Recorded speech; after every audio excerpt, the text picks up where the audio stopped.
Yo, what is up, guys? What the? Today I wanted to talk about one of my favorite subjects, because you know it's my channel and everything. Oh, no. What I did. But I mean, if there's anything that you guys want to talk about, feel free to comment below or to tweet me at Kobbysays. Anyway, what I wanted to talk about today is you being the light of the world. In Matthew 5:14 it says, let me get this thing up so I don't get this wrong. Ye are the light of the world. That translation. You are the light of the world, like a city set on top of the hill that cannot be hidden. Now, how does this work out? Okay, let's start from the basics. There are many times in the Bible that God is described as light, which includes the Father, the Son, and the Holy Spirit. 1 John 1:5 even goes as far as saying that there is no darkness in him at all. Jesus then confirms this by saying that he is the light of the world, and that anyone that follows him will have the light of life. So what exactly is he talking about when he says the light of life? Well, when Jesus said he was leaving, he said he will leave us the Comforter. And when he said the Comforter, he meant the Holy Spirit. Got it? Good. So basically, when you accept Jesus Christ, you then receive the Holy Spirit.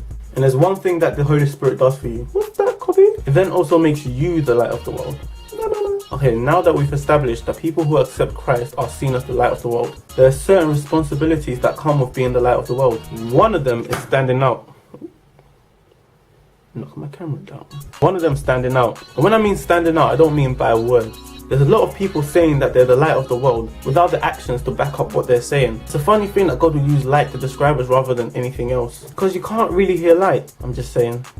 Same thing with us. We're not supposed to just talk about our Christianity. We're supposed to show it through our actions. When God spoke in the beginning, the first thing he asked for is that there should be light. He then saw that the light was good, and the next thing he did was really interesting. God separated the light from the darkness. So as the light of the world, you're going to have to separate yourself from darkness. Yep. So let's say that this is you and this is in darkness in the Garden of Eden, and Moses comes out of nowhere and raises the staff and then what am I doing? I don't know if it's just me. I got to a stage in my life where I took my walk with God extremely seriously. And one of the first things I started to notice was I started to lose certain friends that were influencing me in the wrong way. Yeah.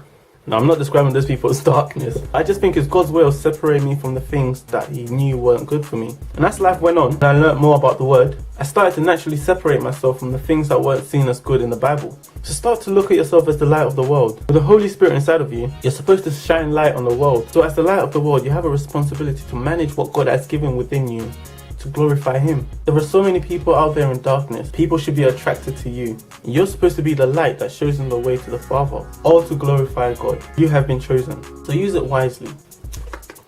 Peace. That he did.